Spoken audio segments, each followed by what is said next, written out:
నమస్కారం, వార్తలకు స్వాగతం. ముందుగా ముఖ్యాంశాలు. CM Chandrababu Naidu press meet, పలు అంశాలపై వివరణ.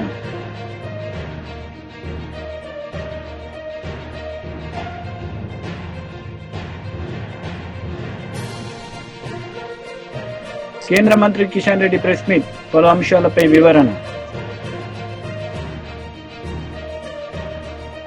సీఎం చంద్రబాబు నాయుడు మీడియా సమావేశం నిర్వహించారు. ఈ సందర్భంగా పలు అంశాలపై ఆయన మాట్లాడారు. హెడ్స్ వస్తారు, మినిస్టర్స్ వస్తారు, గవర్నమెంట్సే కాకుండా ఆల్ కార్పొరేట్స్ వస్తాయి. నేను చూసినటివి అనేక దేశాల్లో మాట్లాడాను. ఆ అనేక దేశాల్లో ఉండే వాళ్ళతో మాట్లాడాలంటే, నేను ఆ దేశానికి పోవాలంటే వీసాలు, టైము, అపాయింట్మెంట్లు ఎన్ని అవుతాయి. ఇక్కడ అందరినీ 3 రోజుల్లో కలిసే పరిస్థితి వస్తుంది. 3-4 రోజులు అందరూ కలిసే పరిస్థితి వస్తుంది. ఈ రోజు మీరు చూస్తే 3 కంట్రీస్ కలిచాను. 27 బయోలాటరల్ మీరు చూస్తే డిఫరెంట్ కంట్రీస్ లో వరల్డ్ బెస్ట్ కంపెనీస్ అన్ని కూడా సీఈఓలు అందరూ వచ్చి కలిచారు. ఇప్పుడు మీకు చూసినప్పుడు ఒక పక్కన సివిల్ ఏవియేషన్ జూరిక్ వచ్చి కలిచాడు. అదే మరిగా పెట్రోలియం అండ్ గ్యాస్ వచ్చి పెట్రోనాస్ వచ్చి కలిశారు, Malaysian company. Port and logistics మీరు చూసినప్పుడు డిపి వరల్డ్, అదే మరిగా ఏపీ మోలర్, మెరస్క్, అదే మరిగా డెమెన్ హోల్డింగ్ బీవీ, ఇలాంటి కంపెనీస్ అన్ని, ఎఫ్ఎంజీ, యూనిలివర్, గ్లోబల్ హెడ్, ఇంకొక పక్కన వాల్మార్ట్, ఇలాంటివి సిస్కో, పెప్సికో, ఇలాంటి గ్లోబల్ హెడ్స్ అంతా వచ్చి కలిసే పరిస్థితి వచ్చేది. వీళ్ళందరినీ కలవాలి, నేను డిఫరెంట్ కంట్రీస్ పోవాల్సిన పరిస్థితి వచ్చేది. ఇక్కడికి వచ్చినప్పుడు నెక్స్ట్ నేను ఆలోచించింది ఏంటంటే, మీరు గుర్తుపెట్టుకోవాల్సింది, ఇక్కడ పోయేది ఎందుకంటే నాలెడ్జ్ ని అప్గ్రేడ్ చేసుకోవడం. ప్రపంచం ఏ విధంగా ముందుకు పోతా ఉంది, రాబోయే రోజుల్లో ఏ డైరెక్షన్ లో మూవ్ అవుతుంది, మనం ఏ డైరెక్షన్ లో ముందుకు పోతే మన ప్రజలకు సంపద క్రియేట్ చేయగలుగుతాం. దట్ ఈజ్ మెయిన్ ఇష్యూ ఇక్కడ. ఈసారి మొత్తం దావోస్ మీరు చూస్తే green energy, green hydrogen, nature farming. Second, IT to AI. Everybody is talking deep tech, AI in all walks of life. ఇలాంటి ట్రెండ్స్ వచ్చినప్పుడు అక్కడ నేర్చుకోవడానికి ఉపయోగపడతాయి. ఇప్పుడు ఉదాహరణకు మీరు చూస్తే, నేను ఈరోజు చూసిన తర్వాత ఆంధ్రప్రదేశ్ లో 10 పోర్టులు ఉన్నాయి. మనం అనుకున్నంతగా ఎస్టాబ్లిష్ చేయలేకపోయాం. ఇండియాలో logistics cost as on today 14%, international logistics cost 8%. ఇక్కడ ఏపీ మోలర్ మెరస్క్ అయితే వాళ్ళు చాలా సిస్టమేటిక్ గా బ్యాక్వర్డ్ ఫార్వర్డ్ ఇంటిగ్రేషన్ చేశారు. Rail, road, inland water ways, మళ్ళా inland cargo, air cargo, sea cargo అన్ని మాస్టరైజ్ చేశారు. కంటైనర్ పోర్ట్, డ్రై పోర్ట్స్, ఇవన్నీ కూడా చేశారు. ఇవి చేసినప్పుడు మనకు చాలా అడ్వాంటేజెస్ వచ్చే పరిస్థితి వస్తుంది. ఈవెన్ డిపి వరల్డ్ అయితే ఒక స్టెప్ ముందుకు పోయి కన్సాలిడేటర్స్ కూడా తయారు చేసి, ఎంఎస్ఎంఎల్ తయారు చేసి, వాళ్ళ దగ్గర నుంచి ఆల్ టైప్ ఆఫ్ ప్రొడ్యూస్ కొంటున్నారు. Production, it may be industrial production, it may be agriculture production, cold storage, with in the country marketing, global marketing వర్క్లో. ఇక్కడి నుంచి యూరోప్ గాని ఆఫ్రికాకు పంపించే పరిస్థితికి వస్తున్నారు. దిస్ ఈజ్ వేర్ మనం తయారు చేసే ప్రోడక్ట్ ని గ్లోబల్ స్టాండర్డ్స్ లో తయారు చేసి గ్లోబల్ మార్కెట్ కి ఇస్తే మల్టిపుల్ ప్రైస్ వస్తుంది. మన ప్రోడక్ట్ ని మన ఊరు నుంచి పక్కన టౌన్ లో పంపించిన పరిస్థితిలో ఉన్నాం as on today. Flowers, vegetables, fruits, how to go about wastage లేకుండా. ఇంతవరకు మన దగ్గర టొమాటో ఉంది. టొమాటో ఒకసారి రేట్ వస్తే 50 రూపాయలు, 100 రూపాయలు పడిపోతే నేరుగా పశువులకు వేస్తారు. ఇంత టెక్నాలజీ వచ్చి, ఇంత నోహో వచ్చిన తర్వాత ఇంకా మనం ఆ పరిస్థితిలో ఉన్నామంటే మనం చాలా వెనుకబడున్నాం. అందుకే ఇలాంటి ప్లేయర్స్ అందరిని ఇన్వాల్వ్ చేయాలనుకున్నాను. This is the learning. నేను నేర్చుకునేది అక్కడ పోయిన తర్వాత మాట్లాడతాను. నాకు వచ్చిన ఆలోచనలు ఇవన్నీ, మా టీముకు వచ్చిన ఆలోచనలు. యూనిలివర్ ఉంది, వాల్మార్ట్ ఉంది, వీళ్ళు కూడా సోర్సింగ్ చేస్తున్నారు. ఆ సోర్సింగ్ చేసినప్పుడు ఫార్మర్స్ ప్రొడ్యూసర్స్ ఆర్గనైజేషన్స్ పెట్టి గవర్నమెంట్ ఆఫ్ ఇండియా కూడా డబ్బులు ఇస్తున్నారు. ఎంఎస్ఎంఈలు క్రియేట్ చేయొచ్చు. Micro small micro medium industries create చేస్తే ఆటోమేటిక్ ఎంప్లాయ్మెంట్ వస్తుంది, ప్రోడక్ట్ పర్ఫెక్షన్ వస్తుంది. నేను ఏదైతే విజన్ తయారు చేశానో ఆ విజన్ లో ఫిట్టింగ్ చేయడానికి ఇవన్నీ చూస్తున్నాను. ఈరోజు వరల్డ్ ఎకనామిక్ ఫోరం ఉంది, వాళ్ళు మొత్తం క్లీన్ ఎనర్జీని ప్రమోట్ చేస్తున్నారు. వాళ్ళతో మాట్లాడినాక వాళ్ళు ఏంటంటే different countries we are number 1 in green energy, green hydrogen. అవి ఒక 6-7 ఐడెంటిఫై చేసి ఇండియాలో అమరావతిని, ఆంధ్రప్రదేశ్ ని ఒక సెంటర్ గా చేసి గ్లోబల్ బెస్ట్ ప్రాక్టీసెస్ ఎప్పటికప్పుడు మనకు చెప్పడం, మన దగ్గరుండే బెస్ట్ ప్రాక్టీసెస్ గ్లోబల్ కి అందించడం. They are going to start the work. ఈ విధంగా మీరు చూస్తే స్విస్ కంపెనీస్ వచ్చాయి, వాళ్ళు ఇక్కడికి రమ్మన్నాం. ఈ రోజు టెక్స్టైల్, లాజిస్టిక్స్ వాళ్ళతో కూడా మాట్లాడాం. అనేక విధాలుగా సిస్కోతో మాట్లాడాం. అంటే ఇక్కడ మీకు ఎందుకు చెప్తున్నానంటే ఇవన్నీ కూడా టోటల్ గా మాట్లాడిన తర్వాత దీన్ని బీజేపీ కార్యకర్తల సమావేశంలో కేంద్ర మంత్రి బండి సంజయ్ పాల్గొన్నారు. ఈ సందర్భంగా ఆయన మాట్లాడారు. చేరడం కూడా అలా స్వప్న గారు, శ్రీదేవి గారు వారిద్దరు కూడా ఇలా భారతీయ జనతా పార్టీలో చేరేందుకు వారికి భారతీయ జనతా పార్టీ కూడా హృదయపూర్వక స్వాగతం పడుతూ తప్పకుండా వారి చేరిక భారతీయ జనతా పార్టీకి చాలా ఉపయోగపడుతుంది. కరీంనగర్ ప్రజలకు కూడా ఉపయోగపడుతుంది. ఏ లక్ష్యం అనుకుంటారో ఆ లక్ష్యాన్ని చేరుకోవడానికి వారి యొక్క చేరిక 100కు 100% ఉపయోగపడుతుందని తెలియజేస్తూ వారికి స్వాగతం పడుతూ భారతీయ జనతా పార్టీలో స్వాగతం పడుతూ వేదిక పెద్దలు, జిల్లా అధ్యక్షులు కృష్ణారెడ్డి గారు, మాజీ డిప్యూటీ మేయర్ రమేష్ గారు, ఇతర నాయకులు, అదేవిధంగా మొట్టమొదటి సమావేశం ఎమ్మెల్సీ అభ్యర్థి ప్రకటించిన తర్వాత మొట్టమొదటి సమావేశం ఒక మంచి కార్యక్రమం. భారతీయ జనతా పార్టీకి, కార్యకర్తలకు, పార్టీకి జోష్ నింపేటువంటి ఒక మంచి కార్యక్రమం ద్వారా పాల్గొనేటువంటి ప్రచారం ప్రారంభించినటువంటి మన అంజిరెడ్డి గారు ఈ రోజు మొదటి కార్యక్రమం వారు రావడం చాలా సంతోషం. వారి సత్యమణి సంగారెడ్డి జిల్లా భారతీయ జనతా పార్టీ అధ్యక్షురాలు అక్క చూడటం బాగా డేంజర్ అక్క. మొత్తం సంగారెడ్డి జిల్లాలో భారతీయ జనతా పార్టీని శక్తివంతంగా తయారు చేయడానికి ఒక మహిళా ఉండి కూడా ఎక్కువ కష్టపడి పనిచేటువంటి అక్క గోదరక్క అంజలి గారు కూడా వారు స్వాగతపడుతూ వేదికటువంటి పెద్దలందరికీ, గౌరవ కార్పొరేటర్లకు విచ్చేసిన మీ అందరూ కూడా సునీరావు గారి అభిమానులందరూ కూడా హృదయపూర్వక స్వాగతం పలుకుతూ నిన్న మీటింగ్ తర్వాత కరీంనగర్ ప్రజలకు పూర్తి క్లారిటీ వచ్చేసింది. కరీంనగర్ అభివృద్ధికి సహకరించినవారు, కరీంనగర్ కార్పొరేషన్ స్మార్ట్ సిటీకి నిధులు ఇచ్చిందెవరు, ఎవరు తీసుకొచ్చిందెవరు, అభివృద్ధి ఏ విధంగా జరిగిందో నిన్న సమావేశం ద్వారా కరీంనగర్ ప్రజలకు క్లారిటీ వచ్చిన తర్వాత ఎప్పుడు కార్పొరేషన్ ఎన్నికలు వచ్చాయి, ఎప్పుడు భారతీయ జనతా పార్టీ అభ్యర్థిని మేయర్ చేయాలని చెప్పి అలా కరీంనగర్ ప్రజలందరూ కసితో ఎదురు విషయం వాస్తవం. ఎందుకంటే చాలా ఇబ్బంది పడ్డమాట. ఒక 10 సంవత్సరాలు అబ్బా అరే సునీల్ రావు గారు చాలాసార్లు ఫోన్ చేశారు. అరే నా కార్యక్రమం పెద్దాం అనుకుంటే మామూలు ఒప్పుకోవట్లేదే, పైసలు ఇచ్చేది నరేంద్ర మోడీ ప్రభుత్వం, కొట్లాడేది మీరు, కానీ పిలుద్దామంటే మామూలు పెడుతున్నారు, నన్ను కూడా రావద్దు అంటున్నారు అని చెప్పి చాలా సందర్భాల్లో నేను సునీల్ రావు గారు చాలా సందర్భాల్లో మాట్లాడుకున్నాం. పార్టీ పరంగా బీఆర్ఎస్ పార్టీ సునీల్ రావు గారు, నేను భారతీయ జనతా పార్టీ. కానీ అభివృద్ధి విషయంలో, ప్రారంభోత్సవాల విషయంలో చాలా సందర్భాల్లో సునీల్ రావు గారికి నన్ను పిలువాలని చెప్పి తప్పన ఉన్నప్పుడు కూడా రాజకీయ ఒత్తిళ్లు, సునీల్ రావు గారిని బయటేస్తాం, సునీల్ రావు గారిని దించేస్తాం, బండి సంజయ్ అని పిలిస్తే అని వార్నింగ్లు ఇచ్చే పరిస్థితి అప్పుడు ఉంటాయి. ఎంతదిగా ఆరోపి నేను పట్టుకొస్తే కొబ్బరికాయ ఒట్టికిరాను, పట్టుకొచ్చింది కొబ్బరికాయ ఒట్టికిరాను. స్మార్ట్ సిటీకి ఇన్ని పైసలు ఒకేసాం. 4 సంవత్సరాలు 3 సంవత్సరాలు స్మార్ట్ సిటీ పైసలు రాలే. నరేంద్ర మోడీ గారి ప్రభుత్వం పైసలు ఇస్తే స్మార్ట్ సిటీ పైసలను డైవర్ట్ చేసింది బీఆర్ఎస్ పార్టీ ప్రభుత్వం. ఒక్క పైస ఇవ్వలే. నేను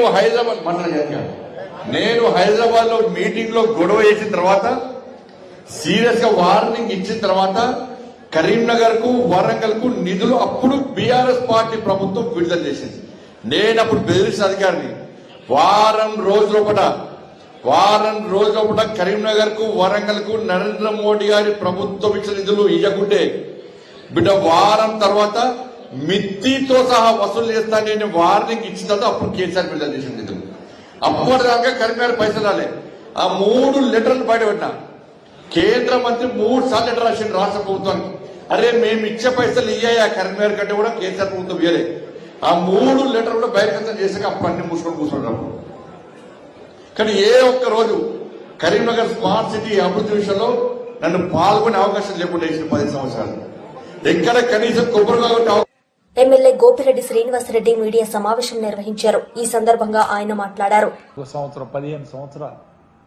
15 సంవత్సరాలు మీ ముఖ్యమంత్రి చరిత్రలో ఒక్క ప్రభుత్వ మెడికల్ కాలేజ్ అయినా ప్రారంభించడం జరిగిందా? కానీ జగన్మోహన్ రెడ్డి గారు తన 5 సంవత్సరాల పరిపాలనలో 17 మెడికల్ కాలేజీలు ప్రారంభిస్తే వాటిని కూడా మీరు నిర్వీర్యం చేసే కార్యక్రమం చేస్తున్నారే. ఎందుకు మీకు ఈ యొక్క ప్రైవేటు వ్యక్తుల మీద ఎందుకు ఈ ప్రేమ అని ఈరోజు అడుగుతా ఉన్నా. గతంలో నేను విద్యార్థిగా చదువుకునేటప్పుడు కూడా అప్పుడు నేదుమల్లి జనార్దన్ రెడ్డి కొత్త మెడికల్ కాలేజ్ ప్రైవేట్ మెడికల్ కాలేజీకి పర్మిషన్ ఇవ్వాలని ఆయన ముందుకొస్తే ఆ రోజు మేము రోడ్డు ఎక్కి ఉద్యమాలు చేశాం. Public that is in 91 or so. మేమంతా 3rd ఇయర్ ఎంబీబీఎస్ చదువుతున్నాం. మేము ప్రతి మెడికల్ కాలేజీలో కూడా ఉద్యమాలు చేశాం ప్రైవేట్ మెడికల్ కాలేజీ వాళ్ళకి. ఈ రోజున మీరు ఇష్టాపరంగా ప్రైవేట్ మెడికల్ ఆల్రెడీ మీ హాయంలో ఇచ్చారు. ఎవరికి ఇచ్చారు? మీ అనుమానులందరికీ ప్రైవేట్ మెడికల్ కాలేజీలు అప్పచెప్పారు ఈ రాష్ట్రంలో. నారాయణ ఒకవైపు, ఎన్ఆర్ఐ మెడికల్ కాలేజీలు, అట్లానే అందరూ ఈ రాష్ట్రంలో జిఎస్ఎల్ కానీ ఈ విధంగా అనేక మెడికల్ కాలేజ్ ప్రభుత్వ సంస్థ ప్రైవేట్ వ్యక్తులకి అప్పచెప్పి ఈరోజు వాళ్ళు ఏం చేస్తున్నారు మనందరికీ తెలుసు. ఈరోజు విద్యార్థుల దగ్గర నుంచి ఒక్కొక్క ఎంబీబీఎస్ సీటుకి దాదాపు 1.5 కోటి వసూలు చేస్తున్నారు ఈరోజు. అట్లానే ఒక పీజీ సీటుకి 1.5 కోటి నుంచి 3 కోట్ల దాకా వసూలు చేస్తున్నారు. ఈరోజు విద్యని, వైద్య విద్యని కార్పొరేట్ వ్యవస్థగా మార్చిన వ్యక్తి చంద్రబాబు నాయుడు కాదా అని ఈరోజు అడుగుతాం. మళ్ళీ ఇదే తతంగం. ఆ రోజు జగన్మోహన్ రెడ్డి గారు 17 మెడికల్ కాలేజీలు ప్రభుత్వ మెడికల్ కాలేజీని సెల్ఫ్ ఫైనాన్స్ పద్ధతిలో ఆయన పెట్టాలని ఒక నిర్ణయం తీసుకుంటే ఎలక్షన్ ముందు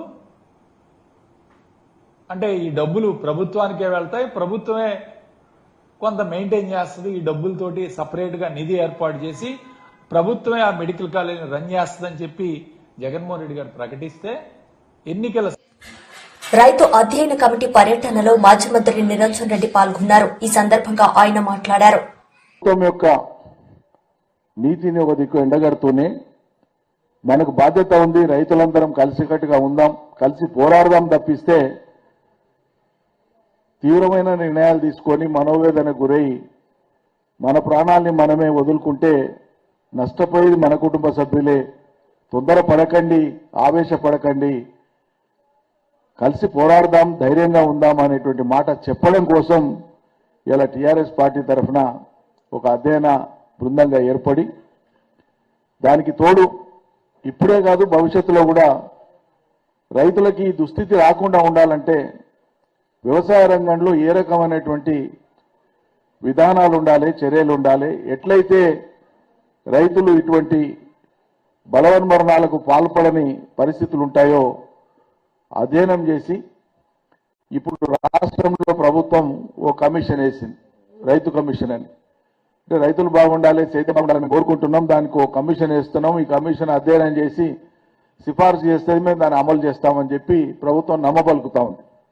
ఒకవేళ అదే నిజమైతే, వాళ్ళ ఉద్దేశం సరైనదే అయితే మరి మేము కూడా మాకున్న పూర్వ అనుభవం కానీ తెలంగాణ తెచ్చిన పార్టీగా కేసీఆర్ నాయకత్వాన, కేసీఆర్ సారథ్యంలో 10 ఏళ్లు రాష్ట్రాన్ని పాలించిన పార్టీగా రైతుల్ని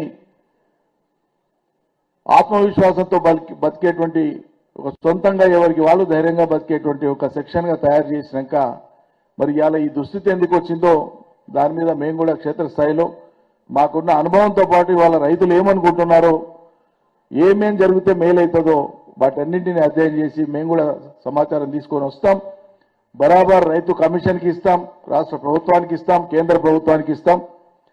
ఇక్కడ కూడా చాలా పొడుగు మాట్లాడటాను ఒక ఆయన ఉంటాడు. కేంద్రం నుంచి ఏం తెచ్చేది ఒక్కనాడు మాట్లాడాడు కానీ ఇక్కడ ఉన్నటువంటి మన సర్కారు మీద దినాన్ని నిప్పులు జరిగేది.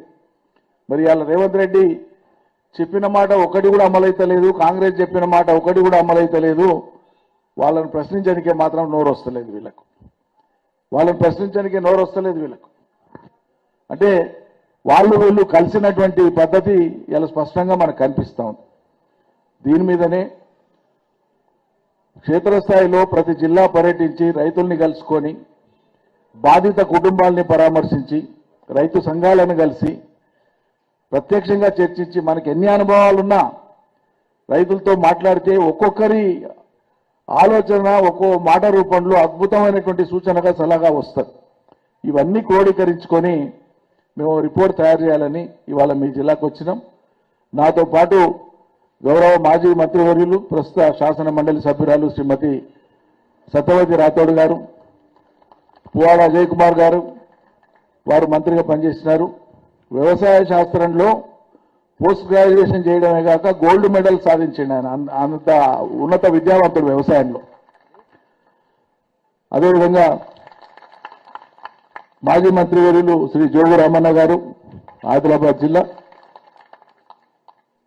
మాజీ ఆర్టీసీ చైర్మన్, మీ పూర్వ శాసనసభ్యులు పెద్దలు శ్రీ బాజిరెడ్డి గారు. తమ్ముడు రసమయ్య గురించి నేను పరిచయం చేయాల్సిన అవసరం లేదు. కోటిరెడ్డి గారు శాసన మండలి సభ్యులు, నల్గొండ జిల్లా వారిది. డాక్టర్ యాదవరెడ్డి గారు మెదక్ జిల్లా వారిది, గజ్వేలు. బీఆర్ఎస్ లీడర్ మీడియా సమావేశం నిర్వహించారు. ఈ సందర్భంగా ఆయన మాట్లాడారు. గతంలో ప్రభుత్వం ఏర్పడగానే తెలంగాణలో ప్రజా పాలన పేరుతో ఏర్పడి ప్రతి గ్రామంలో, బస్తీల్లో, పట్టణాల్లో అందరి దగ్గర నుంచి అప్లికేషన్ తీసుకోవడం మనం చూసినాం. తీసుకున్నటువంటి అప్లికేషన్లు చాలా మాధ్యమాలు చూసినాం. మనం రోడ్లపైన పడినటువంటి దృశ్యాలు కూడా చూసినాం. ఈరోజు గ్రామ సభలు కాదు, అవి ప్రజా ఆగ్రహ సభలుగా జరుగుతూ ఉన్నాయి. ప్రతి గ్రామంలో ప్రజలు ఈ ప్రభుత్వాన్ని నిలదీస్తూ ఉన్నారు. ప్రభుత్వం చెప్పినటువంటి మాటలు, ప్రభుత్వం ఏర్పడ్డ 100 రోజుల్లోనే 6 గ్యారంటీలు అని చెప్పి 420 హామీలు చెప్పి ప్రభుత్వంలోకి వచ్చి 100 రోజుల్లో అన్నీ కూడా అమలు చేస్తామని చెప్పిన ప్రభుత్వం ఏ ఒక్కటి కూడా ఈరోజు అమలు చేయకపోగా, గ్రామాల్లో పోలీసులను పెట్టి పోలీస్ పహారాలో గ్రామ సభలు ఏర్పాటు చేస్తూ ఉన్నారు. ఈరోజు మేము అడుగుతా ఉన్నాం ఈ ప్రభుత్వాన్ని, ఎందుకు ప్రభుత్వ పెద్దలు, మంత్రులు కావచ్చు, ఎమ్మెల్యేలు కావచ్చు, ఎంపీలు కావచ్చు, గ్రామ సభల్లో పాల్గొనలేకపోతున్నారు? మంత్రులకు ముందే అర్థమైనట్టుంది, పసిగట్టినట్టున్నారు. పసిగట్టి గ్రామాల్లోకి పోతే ప్రజలు గల్లాబట్టి అడిగేటట్టున్నారు. ప్రజలు వీపు విమానం పోతా పోయించేటట్టున్నారు అని చెప్పేసి ఒక్కరు కూడా ఈరోజు గ్రామాలకు పోలేని పరిస్థితి. ఇలాంటి పరిస్థితి తెలంగాణలో జరుగుతూ ఉంది. నేను అడుగుతా ఉన్నాను ఈరోజు, ఎందుకోసం అప్లికేషన్లు తీసుకుంటా ఉన్నారు? ఒకరోజేమో ఇవి అర్హుల జాబితా అని చెప్తారు, మరొక రోజేమో ఇది ఫైనల్ కాదు అని అధికారులు వాళ్ళే చెప్తారు. వచ్చిన వాళ్ళే వచ్చినట్టు కాదు, రాని వాళ్ళే రానట్టు కాదని వాళ్ళే వీడియో మనం చూస్తూ ఉన్నాం. వీడియోలు ఇక్కడ ఉంటే మామూలు వీడియో ప్లే చేస్తారు. ఇట్లా అధికారులు ఒక మాట, ప్రజాప్రతినిధులు ఒక మాట. నేను ఇందాక వస్తాప్పుడు చూసిన డిప్యూటీ సీఎం గారు బట్టి విక్రమార్క గారు చెప్తా ఉన్నారు, రేపు మండలానికి ఒక గ్రామాన్ని మాత్రమే ఎంపిక చేస్తాం, తర్వాత మళ్ళీ చూస్తామంటారు. అంతకుముందు ముఖ్యమంత్రి గారు ప్రెస్ మీట్లోనేమో 26వ తారీఖు నాడు హామీలన్నీ అమలు చేస్తాం అని చెప్పి వారు చెప్తారు. ఇందాక పొంగులేటి శ్రీనివాస్ రెడ్డి గారి వీడియో చూశాను నేను మీడియాలో ఇక్కడ వస్తే. వారు అంటా ఉన్నారు రేపు కాదు ఫిబ్రవరి 1st వీక్లో చెప్తామని చెప్తా ఉన్నారు. డిసెంబర్ 9 పోయింది, సంవత్సరం అయిపోయింది. ముఖ్యమంత్రి గారి మాటలు నీటి మూటలు అయిపోయినాయి. మరి ముఖ్యమంత్రి గారి మాటలకు మంత్రుల మాటలకు విలువ లేకుంటే ఎట్లా అని చెప్పేసి అడుగుతా ఉన్నా. ఎట్లాగా మీరు చేయలేరు, ప్రజలకు కూడా తెలుసు. సంవత్సరం దాటినా కూడా మీరు ఏమీ చేయలేకపోతా ఉన్నారు. నేను అడుగుతా ఉన్నా ఈరోజు లబ్ధిదారుల లిస్ట్ అని చెప్పేసి ఇప్పటికి 4 సార్లు ప్రజలను ఇబ్బంది పెట్టి లైన్లు నిలబెట్టి జిరాక్స్ షాపులు నడుపుతా ఉన్నారు మీరు. గతంలో మేము ఇచ్చిన పెన్షన్లు ఉన్నాయి కదా, మేము ఇచ్చిన 2000 మీరు 4000 ఇస్తున్నారు కదా, అది ఇస్తే లబ్ధిదారులు ఉన్నట్టే కదా వాళ్ళు. మేము వైఎస్ఆర్సీపీ లీడర్ మణికొండ అరుణ్ కుమార్ మీడియా సమావేశం నిర్వహించారు. ఈ సందర్భంగా ఆయన మాట్లాడారు. 10 మందిని కలవడం, కేవలం పెట్టుబడులతోటి మాట్లాడటం, దావోస్ అందరితోటి కాఫీ తాగడం, నెట్వర్కింగ్, అందరితోటి ఫోటోలు దిగి దావోస్ అంటే ఫోటోలు కాంటాక్ట్ మీడియాకి రిలీజ్ చేసి 10 మంది నేను పలానా వాళ్ళతోటి మాట్లాడాను, పలానా వాళ్ళతో అందరితోటి మాట్లాడటం, అదిగో వచ్చేస్తున్నారు, అందరితోటి కాఫీ తాగడం అని చెప్పడం కోసం అందరితోటి ఫోటోలు దిగి ఆ ఫోటోలు చెప్పగానే చెప్తున్నారు. మీడియాకి రిలీజ్ చేసి దావోస్ పలానా వాళ్ళతోటి మాట్లాడాను, అంతా ఉత్తిత్తు పర్యటన, అదిగో వచ్చేస్తున్నారు, ఇదిగో వచ్చేస్తున్నారు అని చెప్పడం కోసమే నేను దావోస్ వెళ్ళానని ఆయన ఏం చెప్తున్నారు చెప్పగానే చెప్తున్నారు. పెట్టుబడులు చూడకండి మీరు, దావోస్ పర్యటన అంతా ఉత్తిత్తు పర్యటన చూడండి, కాంటాక్ట్ బిల్లింగ్ చూడండి అని, నా నెట్వర్కింగ్ చూడండి అని చెప్తున్నారు. తేటతలం అయిపోయింది. ఈ ప్రెస్ మీట్ ద్వారా ఆయన ఏం చెప్తున్నారు, ముఖ్యమంత్రి గారిని పెట్టుబడులు చూడకండి మీరు, రాష్ట్ర ప్రజల తరపున కాంటాక్ట్ చూడండి, కాంటాక్ట్ బిల్లింగ్ చూడండి, నా నెట్వర్కింగ్ చూడండి. మరి మీ నెట్వర్క్ సీఎంగా చేసి అనేక సార్లు మంత్రి గారిని దావోస్ వెళ్లిన రాష్ట్ర ప్రజలు ఉంది కదా, మరి ఎందుకు మీరు అడగాలదలుచుకున్నాను.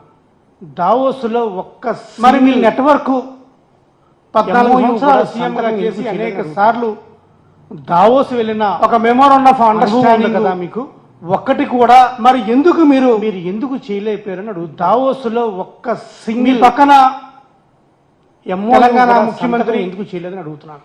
ఇంకొక పక్కన మెమోరాండం ఆఫ్ అండర్స్టాండింగ్ వాళ్ళు అనేక ఒప్పందాల మీద సంతకాలు చేశారని అడుగుతున్నాను.